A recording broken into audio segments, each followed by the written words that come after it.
Amen. Le thème de message de ce matin, c'est Dieu est bon. Amen. Dieu est bon. Pourquoi je dis que Dieu est bon? Dieu est bon parce que son amour reste infini. Alléluia. Alors quand je dis son amour reste infini, c'est que Dieu est celui qui vient nous encourager. Il vient toujours nous rassurer. Il vient toujours nous rappeler pourquoi il nous a choisis. Alors le diable te fait croire que tu es né pour échouer. Mais Dieu te rappelle tout le temps que tu es né pour réussir. La réussite dépend de ta vision, comme j'ai expliqué la semaine dernière. Ça dépend de comment tu conçois Dieu. Alléluia. Si tu conçois Dieu d'une manière médiocre, tu auras le résultat de ta médiocrité. Mais si tu conçois Dieu, la réussite dans tes projets, tu seras l'objet de tes convictions. C'est pour ça qu'il est important de veiller sur sa parole et sur notre propre vie et sur notre marche de tous les jours. Je vous félicite, maison des vainqueurs, parce que vous ne marchez ni par la chair, ni par le sang, mais vous marchez par l'Esprit du Seigneur. Et l'Esprit du Seigneur nous rappelle toujours que nous sommes victorieux. Nous sommes des gens de victoire. La victoire nous appartient. Et quand cette victoire nous appartient, nous marchons toujours avec assurance et nous marchons avec détermination parce que nous savons en qui nous avons cru. Le Dieu que nous avons cru est un Dieu qui guérit le cancer. Le Dieu que nous avons cru est un Dieu qui restaure les vies. Le Dieu que nous avons cru nous fait vivre avec les grands. Le Dieu en qui nous avons mis notre confiance est capable de changer notre vaine manière de vivre à une manière victorieuse. Alléluia. C'est pour ça que je voudrais que nous gardons toujours nos regards fixés sur Dieu. Amen. Si tu n'as pas une visibilité dans ta vie, viens me voir à la fin de culte, je vais t'aider à voir la visibilité par rapport à ta propre vie. Amen. Pour améliorer notre vie, nous devons regarder qu'est-ce que Dieu a écrit à notre sujet. Est-ce que Dieu nous a créés pour que nous soyons vaincus, bien que nous soyons vainqueurs? Est-ce que Dieu nous a créés pour que nous ramassions les résidus de ce monde, ou bien nous en profitons de tout ce qu'il a créé? Dieu voudrait que nous profitons de nos jardins. Dieu veut que nous profitons de nos maisons. Dieu veut que nous profitons de l'univers qu'il nous a donné. Mais il veut que nous utilisions ces armes et non les armes de l'ennemi. Les armes de l'ennemi, c'est la duplicité. Les armes de l'ennemi, ça te met en contradiction avec Dieu. Et quand tu commences à voir les armes de l'ennemi, tu n'as plus de joie. Et Dieu veut que tu sois joyeuse en tout temps. Que tu sois joyeuse en tout moment. Alléluia. Pendant que tu as les épreuves dans ton foyer, tu connais ce que la parole de Dieu te dit, mets la confiance en l'Éternel, ne mets pas ta confiance en toi-même. Lorsque tu commences à avoir l'échec dans tes propres affaires, tu te rends compte qu'en fait, c'est une épreuve que Dieu te fait traverser pour que tu aies la victoire prochainement. Alléluia. En fait, avec Dieu, un échec ne veut pas dire que tu es perdu. Alléluia. L'échec avec Dieu, c'est une construction par rapport à ton futur. Alléluia. Et je suis convaincu qu'avec Dieu, nous ferons toujours des exploits. Il est impossible que tu sois avec Dieu, que tu n'aies pas des épreuves. Les épreuves viendront. Les épreuves viendront. Mais la victoire, elle est certaine. Alléluia. La Bible dit, quelle que soit la durée de la nuit, le jour finit par paraître. Alléluia. Quelle que soit la durée d'une nuit, le jour finit par paraître. Quelles que soient les difficultés que tu traverses, tu finiras par sortir de ces difficultés-là. De tes résolutions dépendra ton succès. Alléluia. Je suis déterminé, plus que déterminé, en tant que docteur de la parole, en tant que serviteur de l'Éternel, appelé par Dieu et non appelé par moi-même, que le Dieu en qui j'ai cru, c'est pas un Dieu qui abandonne. C'est un Dieu qui te rassure. C'est un Dieu qui t'amène là où il t'a dit. Si Dieu m'a dit, dans Jérémie chapitre 1 au verset 5, avant que je fusse formé dans le ventre de ma mère, Dieu me connaissait. Amen. Dieu m'avait consacré prophète des nations. Alléluia. Et quand il m'avait consacré prophète des nations, il n'a pas dit à quelqu'un qui m'a consacré. Il m'a dit dans sa parole qu'il m'a consacré. Et lorsque je vois cette parole, elle me concerne. Alléluia. Et ce matin, je voudrais te dire que cette parole te concerne. Alléluia. Ne laisse pas les gens informer qui tu es. Informe les gens qui tu es en Dieu. C'est très important. La position que Dieu t'a donnée, elle est unique. Elle n'est pas collective, alléluia. Ne sois pas une photocopie, ne sois pas comme quelqu'un d'autre. Sois toi-même, sois original. Qu'importe la durée, les difficultés que tu traverses, tu finiras par sortir de là parce que ton Dieu s'appelle un Dieu de victoire. C'est un Dieu de triomphe. Quels que soient les problèmes, notre Dieu est capable de nous sortir de là. Quels que soient les problèmes, même quand tu vas à l'hôpital, on te donne une annonce sur ton corps. Toi-même, tu sais qu'il n'y a plus de solution. Mais j'ai une bonne nouvelle pour toi ce matin. Dieu est la solution pour ta guérison. Dieu est la solution pour tes finances. Continue à faire confiance en Dieu. Dieu est la solution pour ta famille. Dieu est capable de résoudre les problèmes qu'un homme ne peut pas résoudre. C'est pourquoi nous devons nous armer du fruit de l'esprit, alléluia, de ne pas voir les gens comme un problème, mais de voir le diable comment il est capable de manipuler les gens pour enlever notre joie. C'est pour ça que nous devons prendre autorité sur nous-mêmes, alléluia. Lorsque nous voyons que nous grossissons, comme moi actuellement, je suis en train de voir que je suis en train de grossir, alléluia, je dois prendre autorité sur ma chair. Ça veut dire quoi? Pendant que je vois le chocolat, je sais que le chocolat c'est bon dans le palais, mais c'est dangereux pour mon poids, alléluia. Je vais dire au chocolat, non, aujourd'hui je ne te prends pas, alléluia, je dois le résister, alléluia. S'il arrive que je succombe, ce n'est pas le chocolat qui est un problème, mais c'est moi qui ai un problème. Yes. Alléluia. Je ne suis pas obligé de manger le chocolat, mais je dois comprendre que si je mange le chocolat, je vais grossir au-delà de ce que mon poids me réserve. Alléluia. Donc je dois faire violence au chocolat pour perdre au poids comme mon fils. Alléluia. Quand je vois mon fils, je vois la volonté qu'il a. C'est cette volonté que Dieu nous demande. Alléluia. Dieu met toujours, il permet qu'il y ait des tentations, mais il nous donne le moyen de surmonter ces tentations. Tu ne pourras pas vivre sur cette terre sans tentation. Alléluia. Mais c'est la gestion de la tentation qui est très importante. Pendant que ton mari se comporte mal, tu as le choix de répondre par la chair et tu as le choix de garder le silence devant Dieu et prier. Alléluia. Tout dépend de nous. L'autorité que Dieu nous a donnée. C'est pour ça que quand j'ai intitulé le thème de ce monde, Dieu est bon. Alléluia. Dieu est bon parce qu'il ne tient pas rigueur par rapport à ton comportement. Mais il est bon pourquoi? Parce qu'il te ramène toujours à l'ordre pour te donner la victoire dans ton quotidien. Lorsque tu te rends compte qu'autour de toi, rien ne va, viens, approche-toi vers Dieu. Dieu est le seul qui peut te donner une idée pour te sortir de tes problèmes. Sache une chose, ce n'est pas la personne qui est en face de toi qui a un problème, c'est le diable qui a un problème. Le diable va s'arranger à enlever ta joie, pas la personne que tu aimes. Mais ce n'est pas la personne qui a un problème. Tu n'as pas besoin de voir la personne comme un problème, mais vois le diable comme un problème. Commence à chasser, à prendre autorité. C'est ce que le diable fait sur la personne qui est proche de toi. Et quand tu prends autorité, tu utilises les armes de Dieu. Tu gardes le silence et tu prends autorité. Tu dis, arrête de moi, Satan. Lorsque je vois Jésus, quand Pierre s'est comporté mal, il n'a pas dit, Pierre, arrête de moi, Satan. Il a dit, arrête de moi, Satan. Il a vu Satan en Pierre. Quand il a dit, arrête de moi, Satan, Satan est obligé de sortir dans Pierre. Pierre a une conscience. Dans Pierre s'est rendu compte que ce qu'il a posé comme acte, c'est charnel. C'est les œuvres du diable. Alléluia. Il fallait qu'il se répande pour revenir à sa position de vainqueur. Chaque fois que tu es dans une position que le diable est en train de s'asservir, il faut avoir quoi? Le discernement. Pour prendre autorité, pour revenir à la position que Dieu te donne. C'est pour ça que ce matin, je vais prendre le livre de Jean chapitre 3. Alléluia. Nous allons prendre le verset 4. Nous allons prendre étape par étape parce que ce matin, nous allons développer cela. Jean chapitre 3. Alléluia.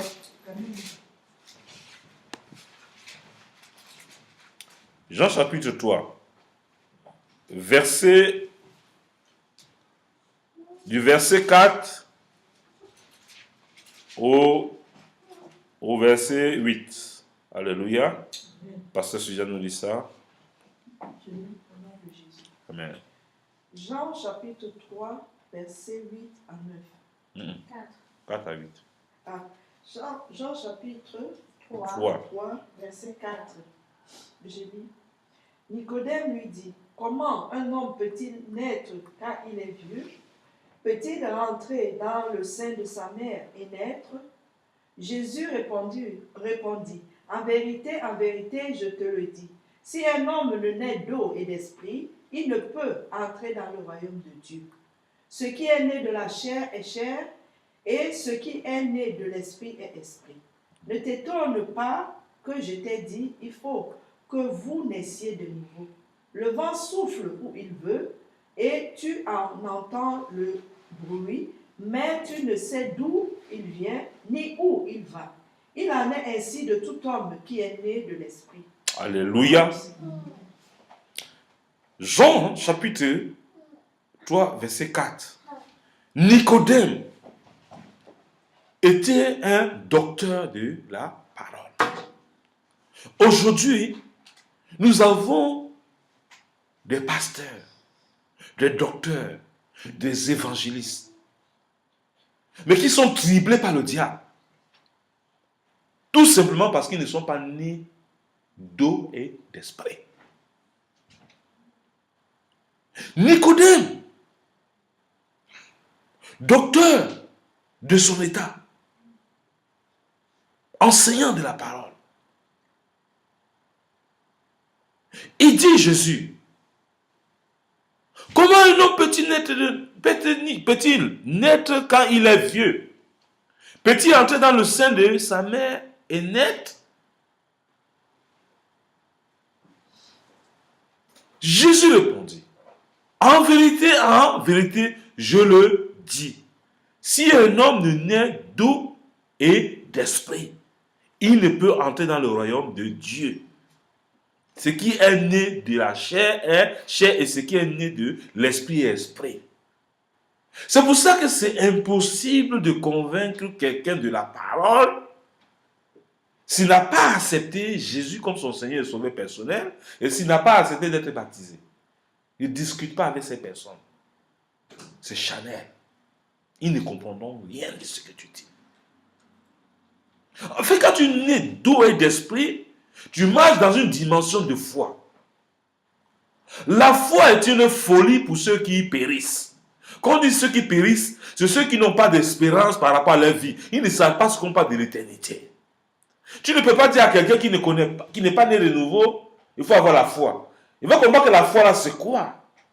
J'entends souvent des gens dire aux gens, non, il faut seulement avoir foi, Dieu va faire. Mais tu parles un langage qui est étranger à cette personne.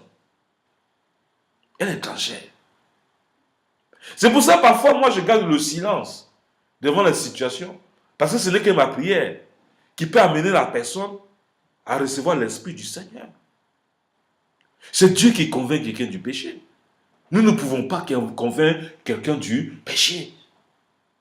Nous devons gérer nos relations.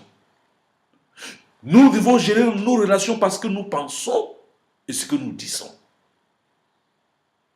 Ne jugez pas, de peur que vous soyez jugés. Quand Jésus est venu, il a vu les docteurs. Il pouvait aller vers eux. Dire non, vous allez faire l'œuvre ensemble. Ce n'est pas possible. Ce n'est pas comme ça que Dieu agit. Quand Dieu te donne sa parole, son onction, il te donne une idée comment tu vas faire son œuvre. Et la façon dont tu vas faire son œuvre, ça ne va jamais être comme le pasteur Yves, comme le pasteur Isaac, comme le pasteur Coty, comme le pasteur Jacques. Non. Ça doit être comme il t'a dit. Tu dois faire selon le modèle qu'il t'a donné. C'est la manière qu'il t'a donné que tu vas communiquer, qui va bénir ceux que tu as été choisi pour les bénir.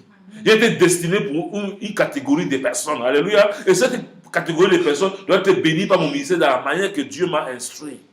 C'est pour ça que vous allez dire, mais docteur, oui, mais il faut qu'il fasse ici, il faut qu'il fasse comme je ne vais jamais que les autres, je vais être original, jamais une photocopie. Soyez original.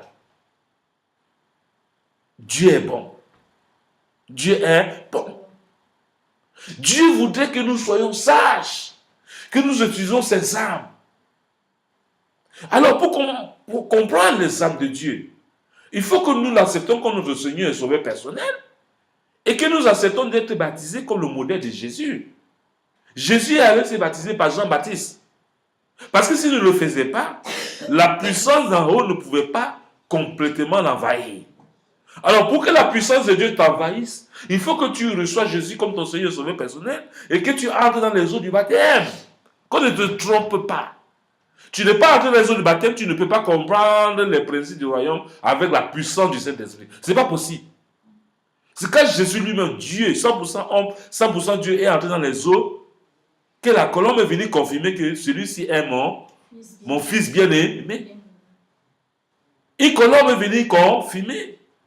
Pour dire que si tu n'entres pas dans les eaux, personne ne confirmera qui tu es. Amen. Aucun ange ne viendra confirmer qui tu es. Donc si tu es là, tu n'es pas encore baptisé. Tu chantes les paroles de, tu chantes les paroles de Dieu, tu chantes les bontés de Dieu. Tu n'es pas différent de Nicodème. Tu prêches. Tu as l'impression que le feu crache. Ce n'est pas le feu, ce sont des sensations. Tu as besoin de naître de nouveau comme Jésus l'a dit. Et c'est une histoire vraie. Tu n'es pas né de nouveau, il est impossible de comprendre les choses comme docteur comprend. C'est pour ça que quand tu es dans mon bureau, j'écoute Dieu. Quand tu me parles, j'écoute Dieu. Ce que Dieu me dit de te dire, je te dis. Si tu mets ça en application, tu verras la victoire dans ta vie. Tu ne mets pas en application, tu auras le diable sur le jour devant ta porte et vous allez bagarrer et tu as toujours la défaite parce que tu utilises ces armes. Tu ne peux pas utiliser les armes du diable pour avoir la victoire. Tu dois utiliser les armes de Dieu pour avoir la victoire. Pour que Jésus puisse avoir la victoire sur le diable, qui était créature de Dieu, il avait besoin de descendre dans les eaux pour que la colonne vienne confirmer et que le Saint-Esprit agisse et que le Saint-Esprit l'équipe et que le Saint-Esprit lui donne la victoire dans son ministère. C'est pour ça qu'après les eaux, il a commencé à faire des merveilles. Sans les eaux, il ne pouvait pas guérir les malades. Sans les eaux, il ne pouvait pas témoigner la puissance de Dieu comme il a fait. Sans les eaux du baptême, mon frère, ma soeur, tu parles des choses que tu ne maîtrises pas. Reviens à la consécration que Dieu donne dans les eaux de baptême. Peut-être tu t'es baptisé par sensation, sans comprendre la nature du baptême. Le baptême, c'est le mariage avec Dieu. Le baptême, c'est laisser Dieu s'investir en toi. Dieu ne t'a pas dit, viens te baptiser parce que tu es prêt. Non. Viens te baptiser parce que tu veux m'épouser. Et moi, je vais habiter en toi. Et je vais te donner la victoire sur tes ennemis. Tu ne combattras plus, mais c'est moi qui combattrai au travers de toi. Vous avez une fausse philosophie du baptême. Le baptême, c'est un acte d'obéissance. C'est une prise de conscience. Ça veut dire que tu as vécu longtemps sans Dieu. Maintenant, tu as besoin de Dieu dans ta vie. Et Dieu va commencer à œuvrer. Et tu seras dans le repos de Dieu. Le repos de Dieu, ça s'expérimente. Depuis que ma famille, quand je suis venu ici à Bruxelles, j'ai fait baptiser mon épouse, pasteur Suzanne, tous ceux qui sont à moi, ils sont en train d'expérimenter le repos. Parce que le vrai baptême amène le repos. Alléluia. Alléluia. Amen. On vous demande de fabriquer. Dieu vous dit là, oui, on te dit non, il faut seulement confesser que tout va bien. Tu fais aussi semblant. Non, tu ne peux pas faire semblant si tu n'es pas entré dans le véritable qui donne la paix, le repos de l'âme. Je te parle ce matin, tu m'écoutes. Tu as fait le baptême, tu es découragé, tu es à la maison. Tu as fait le baptême pour faire plaisir aux hommes. Tu n'as pas fait le baptême pour faire plaisir à ta propre personne et laisser Dieu investir ta vie. Quand tu rentres dans cette compréhension du royaume, tu es en paix. C'est pour ça qu'il dit dans le verset, au verset 5, Jésus répondit, en vérité, je te le dis, si un homme ne naît d'eau et d'esprit, hey, l'eau, il faut que tu entres dans les eaux du baptême. Que ton ancienne vie meure. Ton ancienne identité meurt. Et quand tu ressuscites avec l'Esprit du Seigneur. Ce n'est plus toi, mais c'est l'Esprit du Seigneur qui vit en toi. Et quand l'Esprit du Seigneur vit en toi, il va te donner des armes nécessaires pour vaincre tous les combats de ta vie. Ce n'est plus toi qui mèneras le combat, mais c'est Dieu qui fera ton combat. Tu seras spectateur du combat que Dieu opère pour toi. Je vous dis, pendant que vous dormez la nuit, l'ennemi sème dans vos vies des mauvaises semences. Mais quand tu as l'Esprit du Seigneur, l'ennemi ne peut plus s'aimer. Lorsqu'il vient, il trouve les anges de l'Éternel autour de toi qui montent la garde 24 sur 24 et tu te lèves le matin par la grâce du Seigneur et tu opères avec l'Esprit du Seigneur et tu fais les affaires avec l'Esprit du Seigneur et tu travailles avec l'Esprit du Seigneur. Tes enfants vont à l'école avec l'Esprit du Seigneur, tes enfants vont en vacances avec l'Esprit du Seigneur et partout où ils vont, l'Esprit témoigne que ceux-ci sont de Dieu. Amen. Alléluia. Parole du Seigneur. Il ne peut entrer dans le royaume de Dieu. Ce qui est né de la chair est chair. Ce qui est né de la chair est chair. Ce qui est né de l'esprit est esprit. On reconnaît ceux qui parlent par l'esprit, par leur tempérance. par leur douceur. Ceux qui sont nés de l'esprit, on les reconnaît dans leur douceur, dans leur tempérance, dans leur maîtrise de soi, dans leur service comme mon fils. Enfin, mon fils, même s'il est fatigué, il ne te dira jamais qu'il est fatigué. Il te dit, ok, je vais le faire. Il regarde à lui-même, le Seigneur renouvelle ses forces. Il va faire. Le Seigneur nous dit, soyez comme tous les petits enfants. Nos enfants peuvent nous enseigner. Ne croyez pas parce que nous on maîtrise la parole qu'on est de Dieu. Le diable nous ment. Parce que tu connais la parole de Dieu, tu réponds à quelqu'un, oui, tu dis que tu es de Dieu et tu fais ça. Tu as quel droit pour juger quelqu'un? Alléluia. Restons dans la nature de la victoire. Ce qui est né de la chair, c'est quoi? Les querelles, la jalousie, la division, les songis. Ah, c'est ceux qui sont nés de la chair. Quand tu es dans ces choses, tu es charnel. Et l'Esprit de Dieu ne peut pas marcher avec la chair. Oh! Dieu veut que tu marches avec la foi, que tu crois en ce que tu fais. Dieu te dit, tu vends les voitures.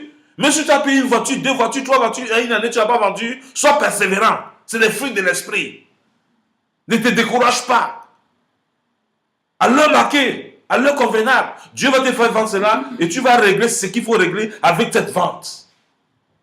Ne promène pas le regard inquiet. Même quand même ta femme se viendra t'interroger. Oui, tu as dit tu veux faire ceci. Oui, tu as vu ceci. Dis à ta femme. Ensuite, ta femme te dit, moi je compte sur le Seigneur.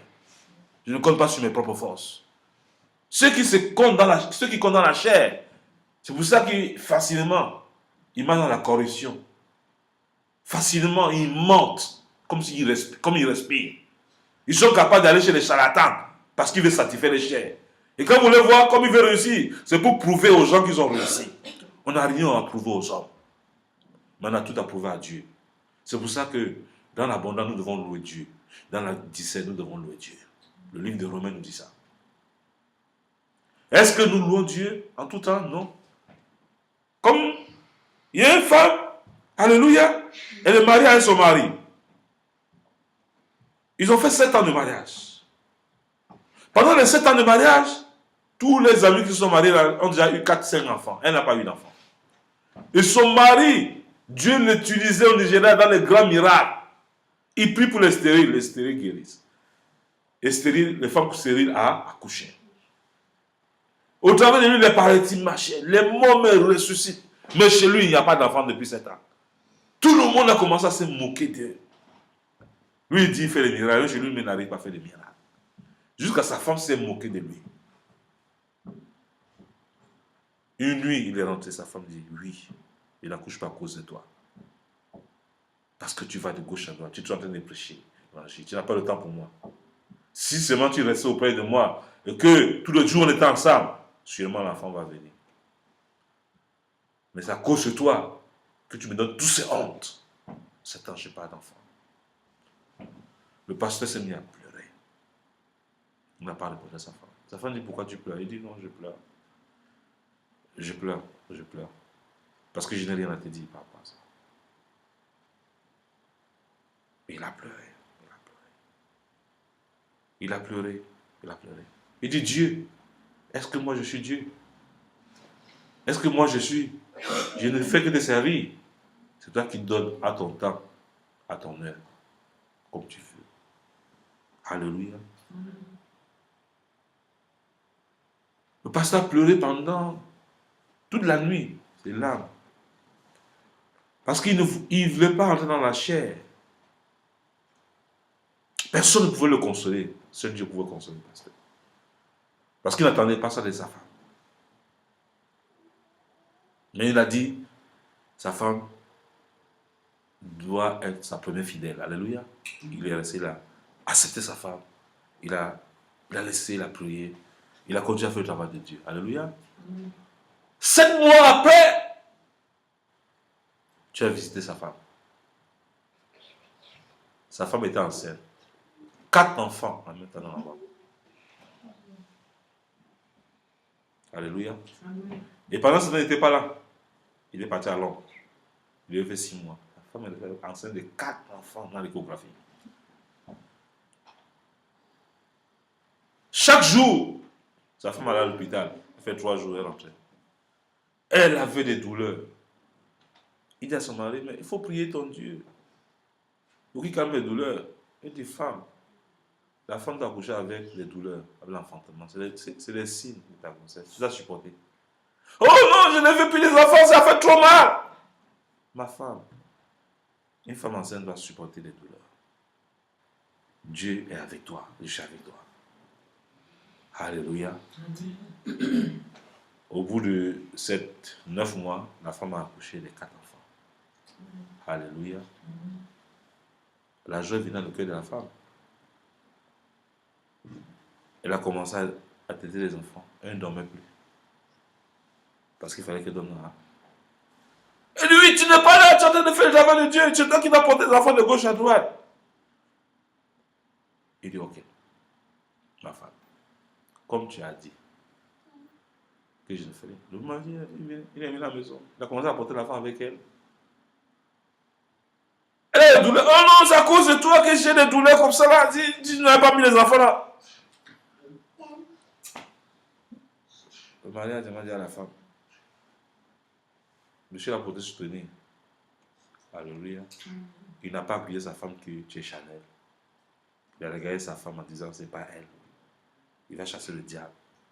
Et quand les enfants ont commencé à grandir, sa femme un jour a témoigné en pleine église qu'elle avait péché contre Dieu et contre son mari.